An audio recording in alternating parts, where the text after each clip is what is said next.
Namaskar, it's Dr. Goyal again from PIMS, Pacific Institute of Medical Sciences, Umarda, one of the top medical college as well as hospital in southern Rajasthan.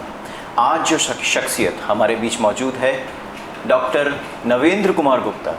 अब इनकी जितनी तारीफ़ की जाए उतनी कम है। 20 वर्ष का अनुभव रखते हैं ये जनरल मेडिसिन एंड ट्रीटमेंट में, सीनियर जनरल फिजिशियन हैं और उसके साथ ही साथ में यहाँ पर प्रोफेसर के पद पर कार्यरत है। और जैसा कि मेरा कन्वर्सेशन इनसे पहले भी रहा तो मुझे कई ऐसे अनछुए पहलू जो है वो ज्ञात हुए, किससे रिलेटेड, जनरल मेडिसिन से रिलेटेड, क्योंकि इसको लेकर आज भी शहरी क्षेत्र नहीं गाँवों में भी कई भ्रांतियाँ हैं और उनका निवारण ज़रूरी है। तो कुछ सवाल आज मैं सर से ज़रूर करना चाहूँगा, लेकिन उससे पहले एक छोटा सा इंट्रोडक्शन में सर का चाहूँगा। सर बहुत बहुत स्वागत है आपका आज के एपिसोड। अभिनंदन, थैंक यू ये करने के लिए। मैं डॉक्टर नवेंद्र कुमार गुप्ता, पिछले 20-22 साल हो गए मेरे को इस प्रोफेशन में काम करते हुए। I started my journey way back in when I was 17-18 years of age. Did my MBBS मैंने किया सवाई मानसिंह मेडिकल कॉलेज अजमेर से। उसके बाद पीजी फिर मैंने जेएलएन अजमेर से किया। उसके बाद फिर मैं दिल्ली गया सीनियर रेजिडेंसी करने के लिए और बाद में फिर कई हॉस्पिटलों में पूरे इंडिया में मैंने काम किया। जैसे उसमें से कई नामी हॉस्पिटल हैं जैसे एम्स दिल्ली, मणिपाल बेंगलोर, और उसके बाद फिर मैं यूके गया था रजिस्ट्रारशिप करने के लिए। एंड उसके बाद लास्टली जब मेरा पड़ाव हुआ तो उदयपुर भी में ही हुआ और फिर मैंने पैसिफिक को ज्वाइन किया। सो मेरी जर्नी बहुत इंटरेस्टिंग है, मैं उसके कुछ पहलू आपसे शेयर करूँगा।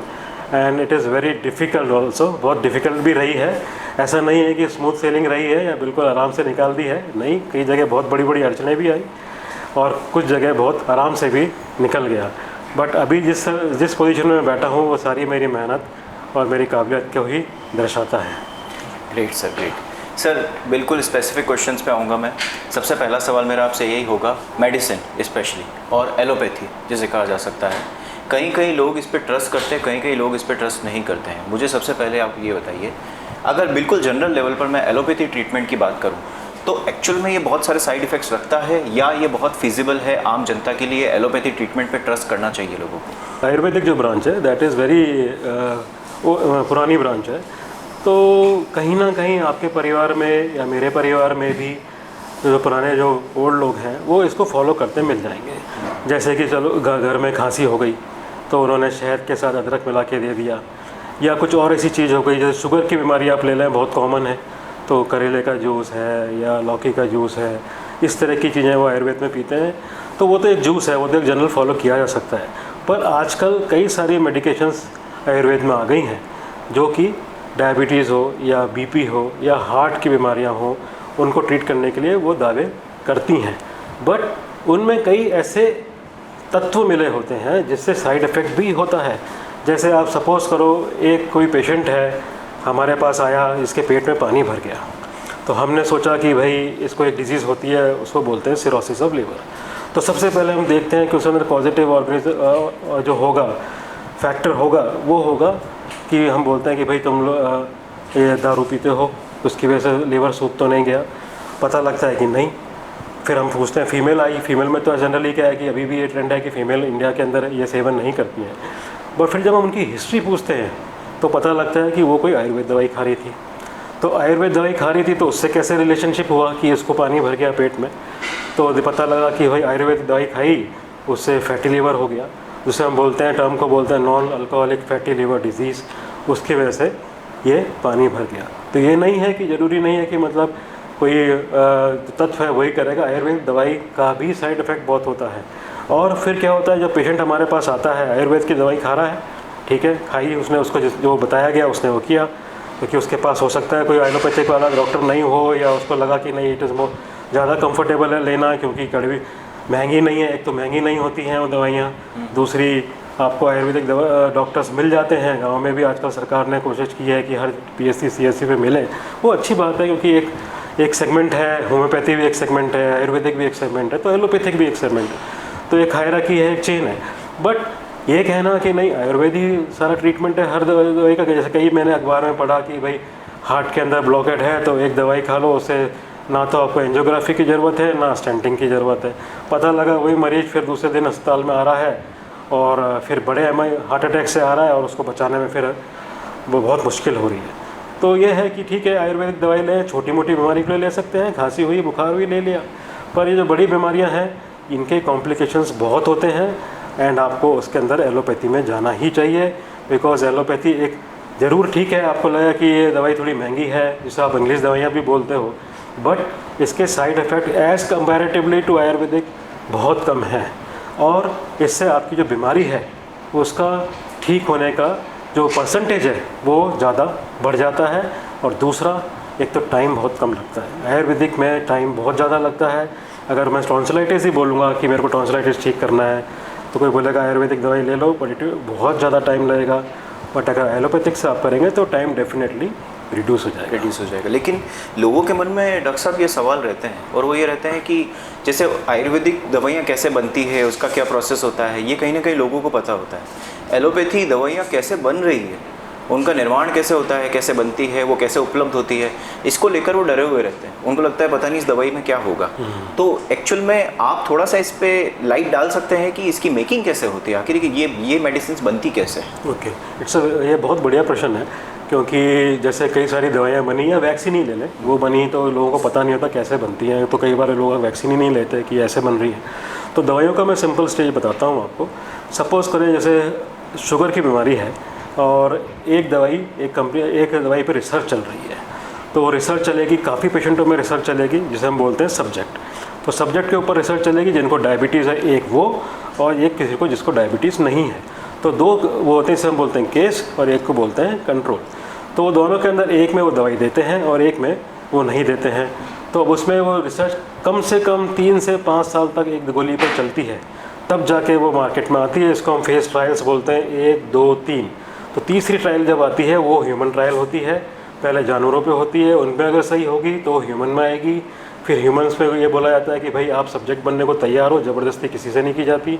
वो वॉलंटरली वो बोलते हैं कि नहीं हम तैयार हैं। इसके साइड इफ़ेक्ट्स उनको बता दिए जाते हैं कि आपको लेने से ये साइड इफ़ेक्ट हो जाएंगे। वो तैयार होते हैं। फार्माकोविजिलेंस बोला जाता है, गवर्नमेंट के अंदर देख रेख में होती है, चाहे वो बाहर की हो चाहे भारत में हो, वो गवर्नमेंट के अंडर उसमें होती है। फिर दवाई जब वो देखी जाती है कि इट इज़ अच्छा इफेक्ट दे रही है, डिजीज़ के ऊपर अच्छा इफेक्ट कर रही है विद मिनिमल साइड इफ़ेक्ट्स, तो वो प्रोडक्शन के लिए जाती है। बड़ी बड़ी कंपनियां हैं, फार्मास्यूटिकल कंपनियां हैं, वो प्रोडक्ट प्रोड्यूस करती हैं। आयुर्वेद के अंदर आप घर पे भी पी सकते हो दवाई, कैसे भी पी सकते हो। उसमें आप कितना इन्फेक्शन डाल रहे हो ये आपको पता नहीं है। बट फार्मास्यूटिकल कंपनी के अंदर दवाई जब बनती है टोटली एसेप्टिक कंडीशन के अंदर बनती है, और वो फिर मार्केट में जब आती है तो भी आपने पैकिंग देखी होगी, या तो शीशी में आएगी या फिर पन्नियों में आएगी। तो उसके अंदर ऐसा नहीं है कि मतलब आपको एक गोली खोल के कागज़ में पकड़ा दी, ऐसा नहीं होता। आयुर्वेद में जैसे पुड़िया बना के देते हैं वैसा नहीं हो, because that is an unhygienic practice. इसके अंदर बिल्कुल एसेप्टिक कंडीशन होती है, सो दैट आप ये नहीं बोल सकते कि दवाई खाने से मेरे को सेप्सिस हो जाएगा या मेरे को इन्फेक्शन हो जाएगा। जो भी पर्टिकुलर दवाई है उसके अंदर लिखा रहता है कि डोज कितनी है, 1 मिलीग्राम की है, 2 मिलीग्राम की है, 500 मिलीग्राम की है, वो परफेक्ट उसके अंदर लिखा रहता है। जबकि आयुर्वेद में ऐसा कोई डोज का नहीं होता, उसमें बोलता है भाई आधी पुड़िया ले लेना आज, आधी पुड़िया कल ले लेना। उसके अंदर हो सकता है आपने 3/4 ले ली और 1/4 शाम को ले ली। पर एलोपैथी के अंदर it is very fix. And अगर जैसे आपको साइड इफ़ेक्ट्स होता है तो आपको पता लग जाएगा कि आप ये गोली खाई मैंने, शुगर मेरा एकदम से कम हो गया, तो आप उस गोली को डॉक्टर साहब को बोलोगे कि नहीं ये गोली खाने के बाद मेरे को शुगर कम हो गया, तो वो फ़ौरन पता लग जाएगा। अब आयुर्वेद का आपने लिया, आप सोचोगे कि नहीं मैंने ये खा लिया था शायद इसलिए हो गया होगा, तो वो ये दोनों डिफरेंस आता है। तो एलोपैथी इस मामले में आयुर्वेद से बहुत ज़्यादा आगे है। नहीं तो डॉक्टर साहब अगर आप ऐसा कह रहे हैं तो आप मुझे बताइए कि कई ऐसे पिल्स हैं जो कि जनरल लेवल पर बैन भी हुई। बैन होने का मतलब ये है, मैं किसी ब्रांड का यहाँ नाम मेंशन नहीं करूँगा, लेकिन ऐसी दवाई है जिससे आपके सर्दी, सरदर्द, बुखार, जुकाम ये सब एक साथ एक गोली से ठीक हो सकता है। बाद में फिर रिपोर्ट है, वर्ल्ड रिपोर्ट है जिसमें कहा गया है कि ये सारी की सारी पिल्स जो है आप ना यूज़ करें और ये आपके लिए बहुत ख़राब रहेगी। तो उसके ऊपर क्या कहना चाहेंगे आप? ये बिल्कुल एक कॉन्टेक्स्ट में देखा जाए तो काफ़ी बार अखबार में भी आया है कि कुछ दवाइयाँ हैं जैसे कि वो कुछ साइड इफ़ेक्ट हुआ तो वो विड्रॉ कर ली गई। तो एक दवाई का मैं आपको एग्जांपल देता हूँ, सॉल्ट का नाम बता देता हूँ मैं आपको। जैसे आपने बोला कि खांसी जुकाम में ही यूज़ की जाती थी, that was phenylephrine. So it was studied, जैसे आपने बोला yes it was withdrawn for few months और even few years. Then again that drug, उसके ऊपर रिसर्च हुआ and it use to cause like in females only. उसमें ये समझा जा रहा था कि वो थोड़ा सा हेमरेज क्रॉस कर रही है दिमाग के अंदर। सो फिर उन्होंने सब्जेक्ट्स लिए, पता लगा कि नहीं, उसके अंदर जो को फैक्टर्स थे फीमेल्स के अंदर, उनमें वो काम कर रही थी, जो कि वो हेमरेज आ रहे थे। सारे पेशेंटों में, जैसे सपोज करो उन्होंने 1000 लिए तो 900 पेशेंट्स के अंदर नहीं था, और 100 पेशेंट उसके अंदर दूसरे उनके फैक्टर्स थे, लाइक डायबिटीज़ हो सकती है, बीपी हो सकता है, मोटापा हो सकता है, उनके अंदर वो कर रही थी। तो इसका मतलब ये नहीं है कि जैसे अगर कोई दवाई विड्रॉ हो रही है तो वो विड्रॉ हो गई तो उसके अंदर बहुत बड़ा साइड इफेक्ट था या आपके शरीर पे वो नुकसान करके चली गई, ऐसा नहीं होता। डेफिनेटली ये चीज़ें आएंगी, अखबार में आती हैं, पर वो जैसे ही पता लगता है वो विड्रॉ हो जाती है।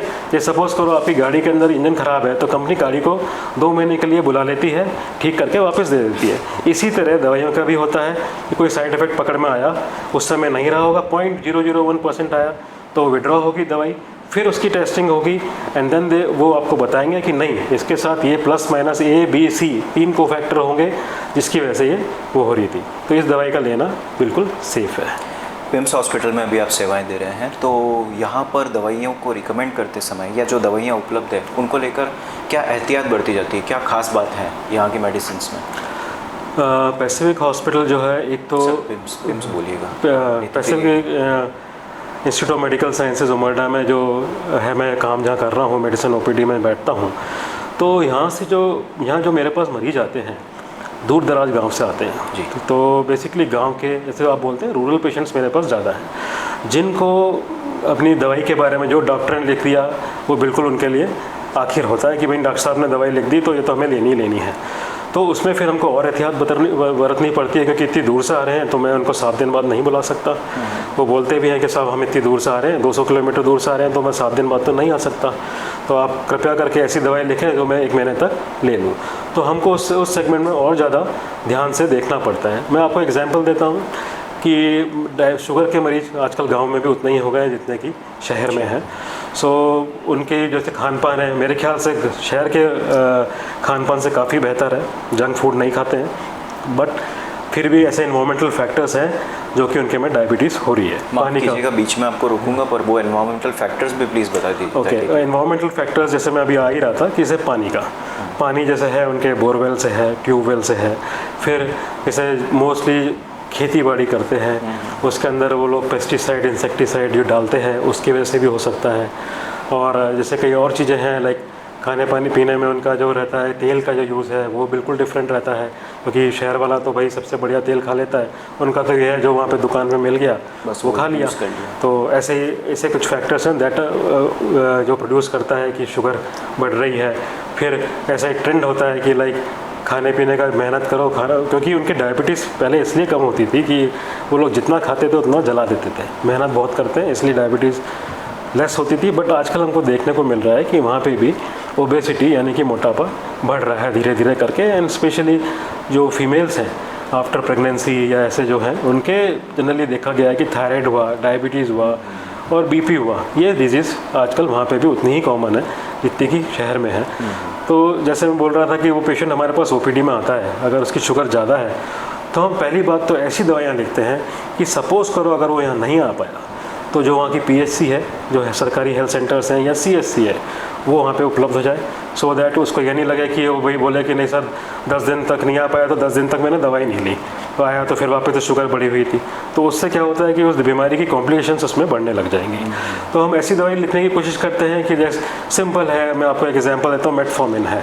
मेटफॉर्मिन पूरी दुनिया में किसी भी कोने में मिल जाएगी, तो वो अगर मैंने लिख दी, साइड इफ़ेक्ट बहुत कम है। और ऐसी दवाई लिखते हैं कि जिससे क्या सपोज़ करो कोई ऐसी चीज़ हाइपोग्लाइसीमिया जैसे हम बोलते हैं, शुगर कम होना एकदम से नहीं हो, ऐसी दवाई लिखते हैं। और जैसे बीपी की है, सब सेंटर पे आजकल एम्लोडिपिन नाम से आती है, टिनोलॉल नाम से आती है, सरकार ने कर रखा है, तो हम वो दवाइयाँ पहले लिखते हैं। सपोज़ करो जो पहली बार पेशेंट आया उसको हमने दवाई लिखी, पेशेंट कई बार ठीक हो जाता है। और दवाइयाँ, सबसे बड़ी बात है कि डॉक्टर साहब ये दवाई मैं आ नहीं पाया तो मैंने वहाँ से ले ली, तो जब हमारे पास आता है तो हम बोलते हैं नहीं डॉक्टर बहुत बढ़िया दवा ठीक किया आपने, आपकी शुगर तो बिल्कुल कंट्रोल है, इसी को कंट्रोल करना है। और कई बार ऐसा होता है कि शुगर कंट्रोल नहीं होती उन दवाइयों से, तो बाकी वैसे तो 90% दवाइयाँ आजकल CHC पे मिल जाती हैं, बट कुछ दवाइयाँ होती हैं जो स्पेशल रिकमेंडेशन किसी भी डिजीज़ के लिए की जाती हैं। हार्ट की जैसे आप ले लीजिए, बहुत ऐसी दवाइयाँ हैं जो कि स्पेसिफिक दवाइयाँ होती है, तो वो हमको यहाँ से लिखनी पड़ती है। बट उसके अंदर कई सारे टेस्ट भी होते हैं, लाइक सपोज़ करो किसी का खून पतला करने की हम दवाई दे रहे हैं, किसी का वॉल चेंज किया है या किसी को हार्ट अटैक हुआ है, तो वो खून पतला करने वाली दवाई होती है। जैसे आजकल टेस्ट तो वो करवा नहीं सकता गाँव में, तो हम ऐसी दवाई लिखते हैं जिसके अंदर उस टेस्ट की ज़रूरत ही नहीं पड़ती है। तो वो थोड़ी सी दवाइयाँ वहाँ नहीं मिलती हैं। बेसिक दवाइयाँ वहाँ मिल जाएंगी, जैसे इकोस्प्रिन हो गई वो दवाई मिल जाएगी, एटोरवास्टैटिन हो गई वो मिल जाएगी। पर जैसे अगर मैंने बोला आपको वैसी दवाइयाँ मेरे को लिखनी है, रिवोरक्साबैन है, तो उसके अंदर टेस्ट की ज़रूरत नहीं पड़ेगी, बट उसको वो दवाई यहीं से या आजू बाजू के जो बिल्कुल निकट वाला एक टेरिटरी सेंटर है या हॉस्पिटल है वहाँ उसको उपलब्ध होगी। 20 वर्ष का आप अनुभव रखते हैं, 20 साल से आपने न केवल आपने मेडिसिन को पढ़ा बल्कि प्रैक्टिस भी की है। तो बीच में जो ये बहुत विवाद उठा था वैक्सीन को लेकर, क्योंकि आपने अभी वैक्सीन की बात की थी शुरुआत में कि कोविड के समय पर जो बाद में वैक्सीनेशन हुआ और 2 वैक्सीन और एक उसके बाद एक वैक्सीन और रह गई, और उसके बाद कोई कहता है खून गाढ़ा हो गया, कई प्रॉब्लम्स हो गई, हार्ट अटैक्स जो अभी रेगुलर जो यूथ में हो रहे हैं, जनरली बहुत छोटी उम्र में लोग जो मर रहे हैं, उसका भी दोष उसी पे ही मढ़ दिया गया। तो कितना आप इससे सहमत है या क्या आप इसके बारे में बताना चाहेंगे? पहली बात तो मैं आपसे ये शेयर करना चाहूँगा कि अपना जो हेल्थ सिस्टम था 2-3 वेव्स कोविड की आए यहाँ पे, एंड वी स्टूड फर्म।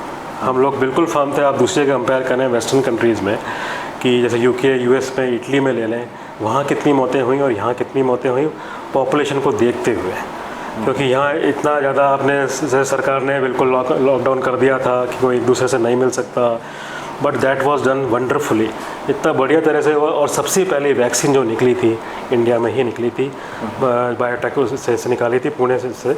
तो जब वो वैक्सीन निकली थी तो दूसरी कंट्री अपनी हमारी तरफ देख रही थी। पर भारत सरकार ने कहा कि नहीं, पहले भारत के वासियों को लगेगी, एंड उसके बाद फिर वहाँ एक्सपोर्ट की गई जो दूसरे कंट्रीज़ थे, even in China where start, जहाँ से ये चालू हुआ था। फिर ये बात आने लगी बिकॉज दूसरी कंपनियां थी, मैं नाम नहीं लूँगा कंपनी का, जो बाहर US UK की जो कंपनियां थी। अब भाई अगर आपकी कोई चीज़ बहुत ज़्यादा चल रही है, लोग उस पर ज़्यादा भरोसा कर रहे हैं, तो वो दूसरी चीज़ जो है वो कम बिकने लगेगी। तो वो कंपनी फिर आप फॉल्स नैरेटिव उसका दवाई के बारे में या वैक्सीन के बारे में फैलाना चालू कर देगी। तो वही हुआ, क्योंकि कोवैक्सीन बहुत सस्ती थी, यहाँ तो फ्री लगाई गई, बट आगे भी अगर किसी को भेजी गई तो भी बहुत सस्ते दाम में थी एज़ कम्पेयर टू अदर जो वैक्सीन जो US और UK की बनी थी। बट फिर ये हुआ कि कई लोगों ने बोला नहीं भाई, इससे तो हार्ट अटैक हो रहे हैं या लकवा पड़ गया। सबसे पहला जो साइड इफ़ेक्ट आया कहने में वो आया कि ये लकवा पड़ गया, बट वो कितने केस में था, वो मेरे ख्याल से 3 या 4 लाख केस के अंदर एक केस था जिसके अंदर लकवा वाला पहला केस आया था। बट दैट वो जो सिक्वेली थी वो कोविड की खुद ही थी, क्योंकि हम लोग भी जब उतरे थे इस फील्ड में, कोविड जब था, तो हमारे डॉक्टर भी बहुत अफेक्टेड हुए, एंड हम लोग देखते थे जाते हुए उनको, एंड वी वर हेल्पलेस, क्योंकि उस समय वैक्सीन नहीं थी, दवाइयाँ ही थी जो कि दे रहे थे। बट जब vaccine I and that infection rate suddenly dropped, इतना कम हो गया कि वी थॉट कि हाँ कि इसकी कॉम्प्लिकेशन अगर होंगी भी तो हमको तो इसलिए जाना ही जाना है। फिर अभी एक बात रिसेंटली पब्लिश हुई है अखबार के अंदर कि हार्ट अटैक बढ़ गए। सो वो हर जो पेशेंट अफेक्टेड रहा कोविड से, and that is age more than 50 और 60 ईयर्स ऑफ एज, जिसकी ज़्यादा उम्र थी, उन लोगों के डायबिटीज़ थी, उन लोगों को हाइपरटेंशन था। सो उसके अंदर जो कोविड पर से जो बीमारी का वायरस था, उसने खून जो है वो जाड़ा करना चालू कर दिया। It was not vaccine that made कि हार्ट अटैक, और आज भी अगर आप स्टडी करेंगे तो this will remain for another 10 years, 10 साल तक ये आपको ऐसे केसेस मिलते रहेंगे कि पेशेंट हु हैड कोविड, किसी को कोविड हुआ है, किसी को पता ही नहीं लगा कोविड हुआ।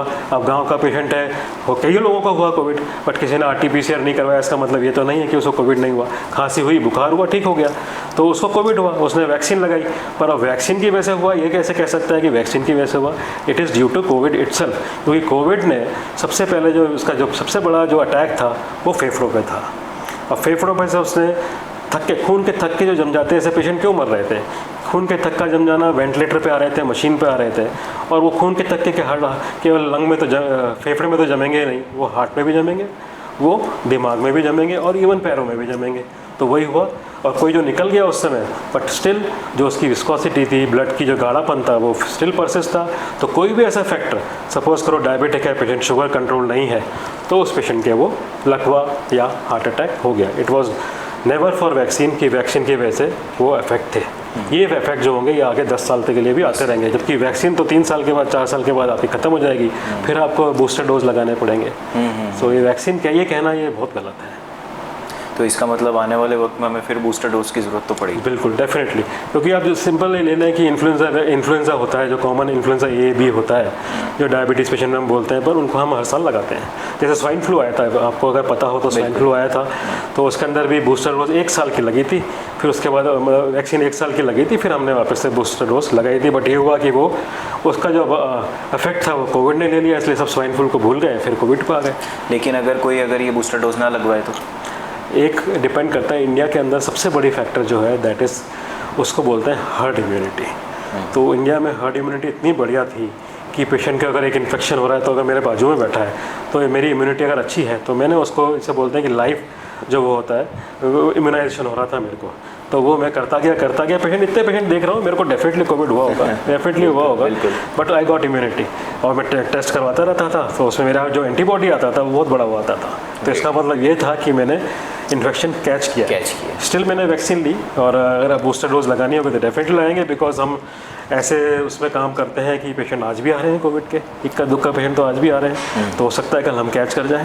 बिल्कुल, और चाहेंगे कि पिम्स हॉस्पिटल जो है वो ये वैक्सीन लगाने में भी ये कार्यक्रम भी वो चलाए।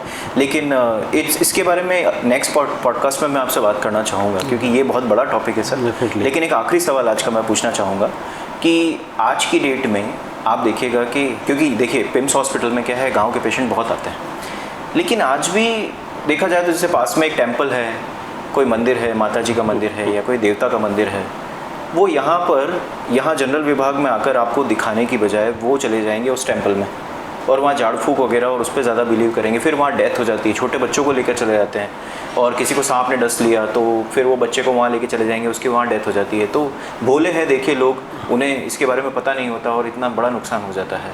तो इसके बारे में आप थोड़ी सी नॉलेज दें, ताकि जो भी इस वीडियो और इन रील्स को जब देखे तो वो वहाँ जाने के बजाय यहाँ हॉस्पिटल आकर आपको दिखा सकें। ये भी बहुत बढ़िया प्रश्न है, क्योंकि हमारे इमरजेंसी में जब हम होते हैं, अभी बरसात का मौसम आने वाला है और सांप के डसे काफ़ी आते हैं, और बिल्कुल गांव है तो वहाँ से ज़्यादा आते हैं। तो आस्तिक होना बहुत बढ़िया बात है, भगवान में मैं भी बहुत विश्वास करता हूँ। सुबह आता हूँ तो हाथ जोड़ के आता हूँ, सो दैट मेरा जो दिन है अच्छा निकले और कोई परेशानी नहीं हो। बच्चा भी जब एग्ज़ाम देता है तो सबसे पहले मंदिर दौड़ता है कि रिज़ल्ट आने वाला है तो भगवान बचा लेना, पर वो तो उसकी मेहनत पे डिपेंड करता है कितनी मेहनत उसने की है। तो ऐसे ही पेशेंट्स आते हैं, लाइक सांप का काटा आता है, तो पहले क्या होता था कि आपने देखा होगा टीवी में कि जहर चूसना, तो जहर चूसते थे या फिर बहुत टाइट कपड़ा बांध देते थे, पता लगता था वो तो बच जाता था, जिसने जहर चूसा है वो मर गया। तो उसमें कई बार अब पर आजकल बिकॉज इंफ्रास्ट्रक्चर बहुत बढ़िया हो गया है, PSC CSC पे सारे वो अवेलेबल है, तो जब हमारे पास मरीज आता है तो उसको वो लोग एंटी स्नेक वेनम दे ही देते हैं। पर कई बार क्या होता है, कुछ ऐसी बीमारियां हैं, जैसे मैं आपको डिस्कस करूंगा लकवे के बारे में, कि ठीक है सांपा काटा ठीक हो जाएगा, एंटी ASV लगा दिया, डायबिटीज़ भी क्रॉनिक बीमारी है, दवाई खाता रहेगा, चीनी कम कर देगा तो ठोस मान कर चलो कि शुगर उसी कंट्रोल रहेगी।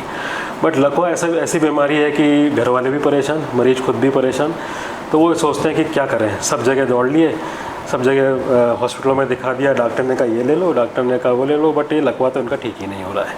तो आखिरी उनका ऑप्शन बचता है कि चलो भाई अब अपन डिफरेंट आजकल टीवी में काफ़ी मंदिर दिखाते रहते हैं कि यहाँ जाएंगे तो उसकी फेरी लगाएंगे तो उसका लकवा ठीक हो जाएगा। जैसा मैं यहाँ का बोलता हूँ आपको, उदयपुर में भी एक जगह है आवरी माता करके, तो वहाँ पे आप जाएंगे तो वह देखेंगे वहाँ लकवाग्रस्त या मिर्गी के जो पेशेंट हैं बहुत रहते हैं, वहाँ बहुत रहते हैं। तो उनका क्या रहता है कि वो 1-2 दिन या 3 दिन जितना उनको बोला जाता है वो रहते हैं, फिर बाद में देखते हैं कि वो नहीं ठीक हो रहा तो वापस से लौट के डॉक्टर के पास ही आते हैं। अब प्रॉब्लम ये होती है कई बार कि आप लकवे के लिए वहाँ चले तो जाएंगे, पर वहाँ से भी उनको रिजल्ट बहुत जल्दी चाहिए कि भाई मैं तो मंदिर गया था, जैसे किसी ने बोला था, तो वहाँ मेरा ठीक नहीं होता, अब क्या करूँ।